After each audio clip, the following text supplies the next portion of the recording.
One afternoon, Dad came home earlier than usual and found David lying on the sofa watching TV while me and Anita moved chairs to mop the floor. David, get up, help your sisters. David didn't even look at him. I'm tired. I had football in school. Dad's voice hardened. And they did not have anything in school? Stand up. No, I won't. David finally sat up and glared at Dad. Why are you always on my case? Every time, David do this, David do that. For what? You never talk to Grace like this. You never shout at Mary like this. It's me, Abi, because I'm the only boy. Do I look like your houseboy? Ask your daughters to do it. That's what girls are for. The mop stopped in Anita's hand. My heart jumped. Dad's eyes turned dark. Stand up and apologize, he said slowly. David stood up, but not to apologize. Before it could go further, Mom rushed in from the kitchen. Leave my son alone. Every day you want to fight him. Did I not give you daughters? Go and disturb them. This boy is all I have. All you have? So the girls are what? Furniture? You are spoiling this boy, and we are all here waiting for the result. Mom pointed at the door.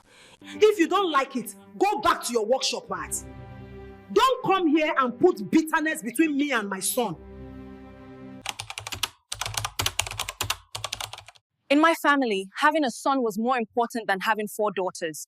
My brother was treated like a king. The rest of us were just there. My name is Ruth, and I am the last born out of 5 children, 4 girls and 1 boy. You can already guess who owned the house. Not my father, not my mother, my brother, David. From the day he was born, my mom called him my prince. Meanwhile, me and my sisters were you girls or you these children. If David sneezed, my mom would rush over with hot water, medicine, blanket, everything. If I coughed, she would say, drink water and continue washing plate. That was our life. Dad worked as a mechanic. He left the house early every morning, smelling of engine oil, and came back late, tired and quiet. Mom stayed at home and ran a small shop in front of our house. You would think she'd treat all her kids the same, right? No. From morning till night, her whole world was David. David, what do you want to eat? David, don't sweep, let your sisters do it. David, don't carry that bucket, your hands are soft. Sometimes I wondered if David was made of glass. We were 5, Grace, the firstborn, then Mary, then Anita, then David, the only son, and then me, Ruth, the forgotten last girl. Let me show you how it worked in our house. One Saturday morning, Grace and Mary were in the kitchen cooking. Anita was mopping the sitting room, and I was outside washing a mountain of plates. David was on the sofa with his legs up, playing a game on his phone. Ruth, my mom shouted from inside, have you washed those plates? David wants to eat. I wiped sweat from my forehead. I'm still washing, Mommy. Almost done. Be fast, she snapped. Do you want my son to starve? I looked at David. He didn't even look up. He just turned up the volume on his game. A few minutes later, Dad came back from work earlier than usual. We heard his motorcycle outside. Daddy is back, I smiled. At least someone would ask about us. Dad walked in, dropped his bag, and looked around. I said, My girls, always working. Grace, this soup smells nice, Mary, the floor is shining. Well done. My heart warmed a little. He came outside and saw me at the tap. Ruth, you are still here? Since morning, he asked. Yes, Daddy, I nodded. He took the sponge from my hand. Leave these last ones. Go and rest small. Before I could move, my mom rushed out from the kitchen, wiping her hands on her wrapper. Leave what? She snapped at my dad. You've come again. Spoil them. Spoil them. Tomorrow a man will marry them and send them back to us. Dad sighed. What is wrong with you thanking your own daughters? They are helping you. My mom hissed. Help, Kay. Did I have them for decoration? They will still end up in kitchen. Let them learn now. David yawned loudly. Mom, I'm hungry, Is the food not ready? What What are those girls still waiting for? Immediately, my mom changed her tone. Ah, my son. I'm coming, my prince. Ruth, if you like, don't wash those plates today. I will show you. She grabbed the sponge from Dad and pushed it back in my hand. Fast, fast, fast. Go and fry plantain for your brother. I wanted to ask, does he not have hands? But I liked my life, so I kept quiet. That was our normal. We, the 4 girls, were the workers. David was the project. Dad saw it. We all did. But he was out most of the day, and when he tried to talk, Mom would shout, cry, or accuse him of hating his only son. The real disaster started when Grace finished high school. Grace was the serious one, always reading, always helping. She passed her exams well. I still remember the day she brought home her result. She had that scared, excited look. "Daddy," she said, handing him the paper with shaking hands, "I passed." Dad checked the grades one by one, his face lighting up. "Ah, this is my daughter," he shouted. "You did well, Grace, very well. You can go to university with this." I was watching from the doorway, my heart swelling with pride for her. Dad looked at my mom, who was cooking. "Did you hear? Our daughter passed," he said. "I want her to apply for university." Mom didn't even turn around. "University?" she said. "With which money?" "We will manage. I will work extra. Grace is smart. Let her continue." Mom dropped the spoon and turned. "For what?" she demanded. "So she can go and learn big English, come back and still end up in a man's kitchen? Don't stress yourself. Let her learn hairdressing or sewing. That one is sure." Grace's face fell. "Mom, she started. "Quiet," Mom snapped. Are you the first girl to finish school? Look at me. Did I go to university? Did I die? Dad sighed. "It's not the same thing. Times have changed. Education is important." Mom folded her arms and faced him like an enemy. "Then why didn't you go?" she shot back. Dad was silent. She continued, voice rising. We have 4 daughters. Do you want to use off-road man? Do you want to use all your money to train them and then tomorrow a man will just carry them away? Let Grace learn work. We will send our son to school when it is his turn. The words stung like hot oil. Our son. Our son. As if the rest of us were community project. Grace went quiet. That night I heard her crying softly in the room we all shared. A few weeks later, Mom came home smiling. "I found a place for Grace to learn hairdressing. It's not far. She will start next week." Dad wanted to argue, but the money was not there. He was already paying for food, house, and school fees for 4 children. I saw the tiredness in his eyes. One by one, the same thing happened to Mary and Anita. They finished school. Dad would dream out loud about them becoming nurses, lawyers, teachers. Mom would shut it down. "For what?" she always repeated. "They will still end up in kitchen. Let them learn work." So, Mary started working in a provision shop. Anita went to learn tailoring. Me, I was still in school, watching and learning one lesson. In this house, being a girl was a disadvantage. Sometimes, when Mom shouted at us and then turned around to pet David, we would look at each other and whisper, "Are we sure this woman is our mother?" It sounds dramatic, but that's how it felt. Dad saw our faces. One night, he called me and Grace to the backyard. The air was cool. We could hear neighbors' generators humming in the distance. He sat on a low stool and gestured for us to sit. "Listen," he said quietly. "I know things are not fair now." Grace stared at the ground. I hugged my knees. "But if God gives me strength, I will make sure at least one of you goes to university. I promise. Maybe not now, but one of you will go. Your lives will not end in this compound." His words planted a small seed of hope in my chest. We nodded, even though we didn't know how he would do it. While all this was happening, David was growing. Not up, out. Out of control. By the time he was in secondary school, he was already a specialist in doing nothing. He never cleaned his room. He dropped his clothes anywhere. He would kick off his shoes in the sitting room and shout, "Ruth, bring my slippers," like I was his maid. If we complained, Mom would say, "He's a boy. Stop disturbing him." One afternoon, Dad came home earlier than usual and found David lying on the sofa watching TV while me and Anita moved chairs to mop the floor. David, get up, help your sisters. David didn't even look at him. I'm tired. I had football in school. Dad's voice hardened. And they did not have anything in school? Stand up. No, I won't. David finally sat up and glared at Dad. Why are you always on my case? Every time, David do this, David do that. For what? You never talk to Grace like this. You never shout at Mary like this. It's me, Abi, because I'm the only boy. Do I look like your house boy? Ask your daughters to do it. That's what girls are for. The mop stopped in Anita's hand. My heart jumped. Dad's eyes turned dark. Stand up and apologize, he said slowly. David stood up, but not to apologize. Before it could go further, Mom rushed in from the kitchen. Leave my son alone. Every day you want to fight him. Did I not give you daughters? Go and disturb them. This boy is all I have. All you have?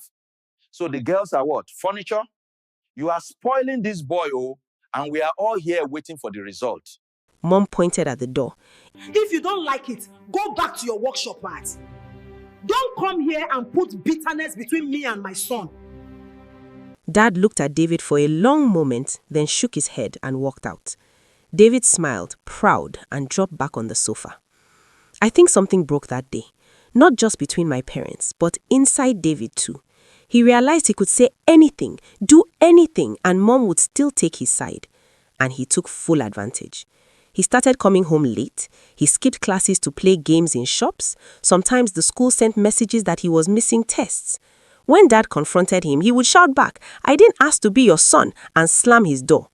Mom would run after him, knock on his door, begging, "My prince, don't be angry. Your father doesn't understand you."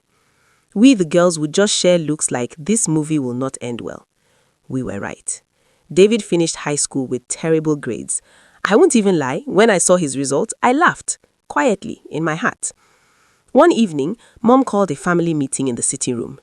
We all sat down, Dad on his armchair, Mom on the edge of the sofa, my sisters on the floor, David in the center like a guest of honor.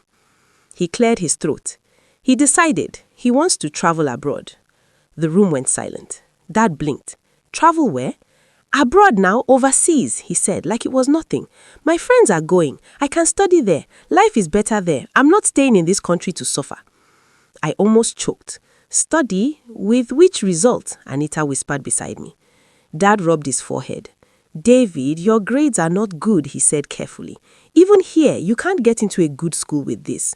Abroad is not magic, and we don't have that kind of money. Before Dad could finish, Mom jumped up like she sat on fire. God forbid, she cried. Don't use your mouth to limit my son. Who are his mates that are going abroad? Are they better than him? My son will go. He will succeed. God will do it. Grace spoke up quietly. Mom, with respect, none of us... Keep quiet there, Mom snapped. Is it your name they will write in passport? You, your sisters, you refuse to marry, refuse to bring husband, now you want to block your brother's destiny? I felt anger boiling in my chest. Refused to marry, like men were lining up at our door and we were chasing them with broom. Dad tried again, his voice calm. Listen, let him learn a trade here first, or let him resit his exams and improve his result. Later, if opportunity comes, we will see. But right now, we can't even pay our rent on time. Where will money for visa and school fees come from? Mom folded her arms and faced him like an enemy. If it was one of your daughters now, you would not be saying this. Is it not because he is my only son? You are jealous. You don't want him to be better than you. Better than me? Dad asked, stunned. He doesn't even greet in the morning. Mom ignored him and turned to David. My son, she said softly, her voice changing like sugar. Don't worry, you will go. Your mother is alive. David leaned back, satisfied. He didn't say thank you. From that day, Mom became a machine. She talked about abroad from morning till night. Ruth, sweep this place well. When your brother comes back from abroad, he will not like dirty house. Grace, help me in the shop. I'm saving money for your brother's ticket. Our son will travel. He will send us dollars. He will take me on aeroplane. You girls will see. We watched her with a mix of anger and fear. Everything she refused to do for us, she was ready to do for him. At first, Dad fought. He refused to sign anything, refused to talk about passports or schools.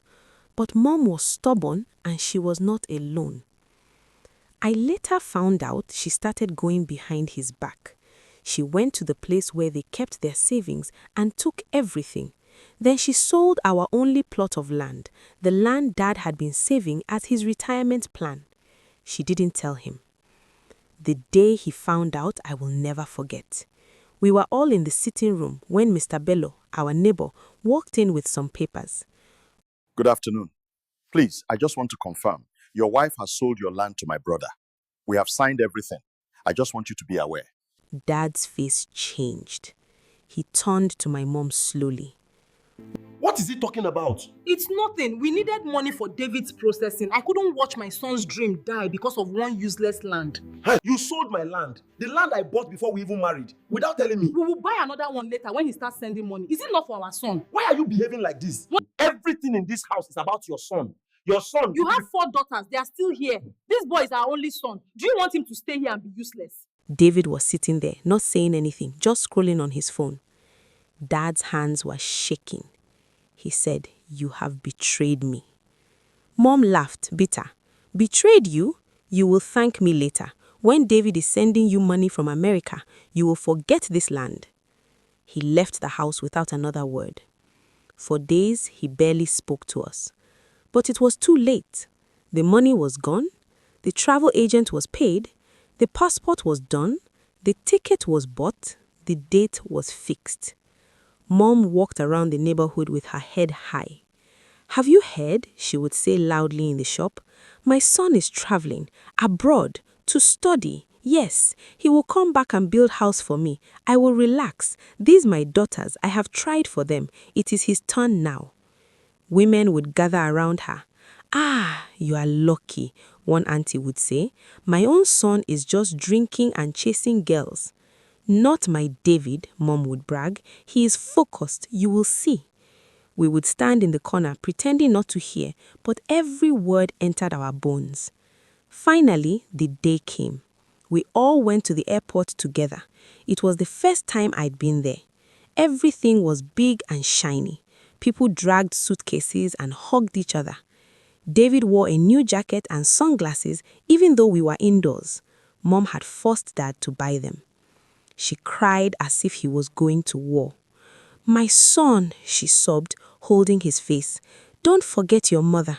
Call me every day, you hear? Eat well, pray, remember where you come from." David nodded, barely listening. He was too busy taking selfies. He took one with Mom. He took one with his small suitcase. He took one with the glass window behind him. He did not take one with any of his sisters.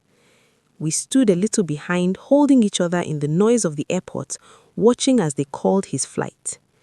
"Passengers for flight," the announcement started. David picked up his bag. Dad walked up to him and placed a hand on his shoulder. "Listen, this is not a joke. It's not vacation. Work hard. Don't waste this chance. Do you hear?" David shrugged. "I've heard." He hugged Mom for a long time. He gave Dad a quick half hug. He waved in our direction, not really looking at us. Then he disappeared into the crowd. On the way home, Mom couldn't stop smiling, even though her eyes were still red from crying. "My son is gone," she kept saying, proud. "Abroad.